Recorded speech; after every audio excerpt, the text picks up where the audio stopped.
This infamous Wild West outlaw caused controversy at Teddy Roosevelt's inaugural parade. Astride his warhorse comes an outlaw, instantly recognizable to everyone in the crowd. But why has the president invited such a controversial figure to take part in his inauguration? After all, the days of the American frontier are not over, and many remember the bloody struggles in which this fearsome fighter took part. 1 year previously, Roosevelt had beaten out Democrat Alton B. Parker in the race to become leader of the United States, and in keeping with his personality, he had planned a theatrical inauguration to mark the occasion. But it wasn't the brass bands or the cowboys that could draw the biggest applause. That honor, reports claim, was reserved for an infamous Wild West outlaw known throughout the New World. As Roosevelt himself cheered, though, many questioned the presence of a man who was technically a prisoner of war. So what is the story behind this controversial parade and the figure who took center stage? When Roosevelt was first inaugurated back in 1901, of course, the ceremony was a far more somber affair. On September 6, President William McKinley had been shot while making an appearance in Buffalo, New York. And although officials initially expected him to pull through, he died from his injuries just 8 days later. With McKinley dead, Roosevelt, who was vice president at the time, was called upon to take his place. And on September 14th, he met with his officials to take the oath and formally step into his predecessor's role as leader of the U.S. But given the circumstances, there was little in the way of fanfare surrounding the occasion. Fast forward to 1905, though, and things couldn't have been more different. After his re-election for the previous year, Roosevelt began to plan an inauguration like no other. After all, he was fond of theatrics, and this was the perfect opportunity for him to make his mark. Finally, on March 4th, 1905, the long-awaited celebration began.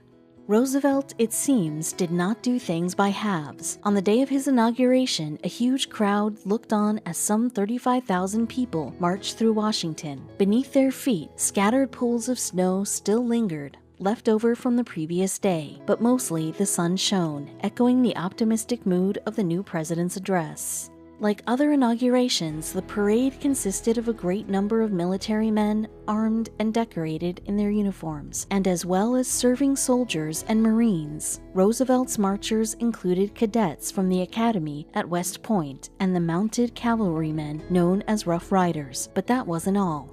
To celebrate his inauguration, Roosevelt also invited several civilians to join in the parade. Among them were graduates of Harvard University, decked out in their gowns and caps, as well as cowboys wielding lassos as they rode down the city's avenues. Meanwhile, coal miners marched alongside them, their helmets bedecked with shining lights. As the parade passed through the city, the assembled crowd looked on in awe. But there was one group of marchers in particular that really caused a stir. Wearing their finest clothes, 6 men rode on horseback through the streets of Washington, sparking both applause and revulsion as they passed. These men, you see, were not American heroes of the typical kind. Instead, they were famous figures from the Wild West, their names steeped in legend and notoriety. At the time, some questioned why Roosevelt had chosen to include them in his parade, but the president was keen to put on a memorable show. At the head of this unlikely band of men rode a solitary figure, the most notorious of them all. And though Roosevelt himself cheered as this surprise guest passed by, others did not wait long to express their disapproval. So who exactly was this Wild West icon? And why was his presence such a controversial choice? Could it have been a famous cowboy, perhaps, fresh from the plains of the American West? After all, Roosevelt was known for his love of the ranch lifestyle, having spent time in the Dakotas before his rise to power, and according to records, as many as 60 wranglers on horseback took part in his inauguration parade. Or was the star participant in Roosevelt's inauguration another legend from the Wild West? At the time, a number of famous frontiersmen and women were still alive, such as the flamboyant showman Buffalo Bill and Annie Oakley, the renowned sharpshooter. Could it have been one of these celebrities, then, who wowed the crowds outside the Capitol? As it turns out, the Wild West outlaw who caused such a stir was someone that nobody could have expected. The 6 men you see were Native American warriors and chiefs, each with a complicated history in relation to the United States. So why were they here, partaking in a parade to celebrate Roosevelt's inauguration? And which one of them was it that caused such controversy within the president's inner circle? Among the group, reports tell us, were representatives from the Ute, Sioux, Blackfeet, and Comanche tribes, and leading them through the streets of Washington was a man who sparked fear in the hearts of many Americans, Geronimo, famed warrior of the Apache people. At the time, a reporter for the Washington Post described the memorable scene. Stretched across the broad boulevard in war bonnets and feathers were 6 of the most famous Indian chiefs, warriors all, who played no small part in the border battles of the nation's progress toward the setting sun. The report read, "In the center rode Geronimo, most famous of a long line of famous Apaches, now an old man, bent yet rugged, sturdy in spite of his age and scars. The noted chieftain was greeted by whoops of delight." Born in Arizona in 1829, Geronimo was a member of an Apache tribe that spent its days battling against Mexican troops. When he was just a young man, he suffered a family tragedy that turned him against the people south of the border for the rest of his life. But when the Americans began to encroach on his territory, he took on this new enemy as well. For years, Geronimo was a thorn in the side of both Mexican and American forces. The warrior and his followers would conduct raids on the fringes of both borders before fleeing to safety on the opposite side. If anyone tried to follow them, it seems, they would soon find the Apaches near impossible to track. Of course, Geronimo's bold behavior was not without its risks. In fact, legend has it that the warrior was shot on multiple occasions. Mind you, he allegedly bragged that bullets could not kill him. Eventually, though, he must have tired of this way of life, choosing to surrender and relocate his people to an Arizona reservation instead. As it turns out, Geronimo was not suited to life on the reservation either. Over time, the Apaches' allocated lands dwindled as the mining industry expanded into their territory, and before long the warrior had grown bored and disillusioned, frustrated by the white settlers and the false promises that they had made.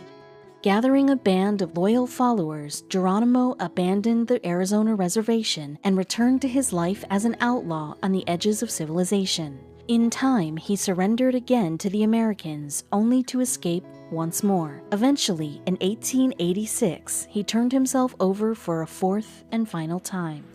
By now, the Americans were wary of Geronimo and decided to send him, along with a large group of Apaches, some 2,000 miles east to Florida. But the climate did not agree with them, and many perished in this strange and foreign land. Despite these losses, though, it would take 8 years before the authorities would agree to relocate the warriors' people. Finally, in 1894, the group of Apaches arrived at Fort Sill, which was a U.S. Army post in southern Oklahoma. Although they were technically considered prisoners of war, they were allowed to live in their own houses and given the opportunity to farm. Geronimo, though, pined for his homeland of Arizona. It was this homesickness, perhaps, that inspired Geronimo to accept the invitation to appear in the 1905 Inauguration Parade. After all, the appearance would mean an opportunity to meet with the president and present his case. Moreover, it also represented a chance to earn some money for the warrior, who often peddled souvenirs to make ends meet.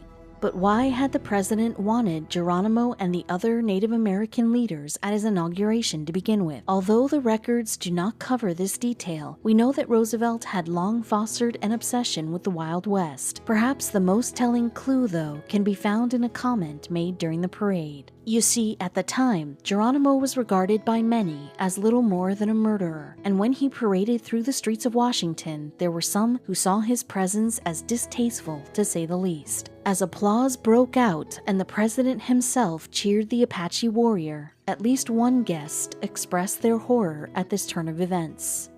According to reports, one of those who spoke out was inaugural committee member Woodworth Clum, whose father John had worked at an Arizona reservation. Apparently, the official hated Geronimo and had passed this vendetta down to his son. When the Apache appeared among the marchers in the parade, then Roosevelt's advisor had a few choice words to share. "Why did you select Geronimo to march in your parade, Mr. President?" Clum is said to have asked. "He is the greatest single-handed murderer in American history."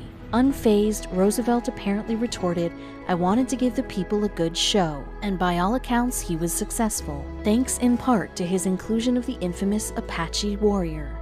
Certainly, Roosevelt did not invite Geronimo and his fellow Native Americans to partake in the parade because he respected their culture and way of life. According to the Theodore Roosevelt Association, he once stated, "I don't go so far as to think that the only good Indians are the dead Indians, but I believe 9 out of every 10 are, and I shouldn't like to inquire too closely into the case of the 10th. Meanwhile, during his time as president, Roosevelt supported a number of programs that actively suppressed Native American rights. Under his direction, reservations were broken up and children were forcibly assimilated into American schools.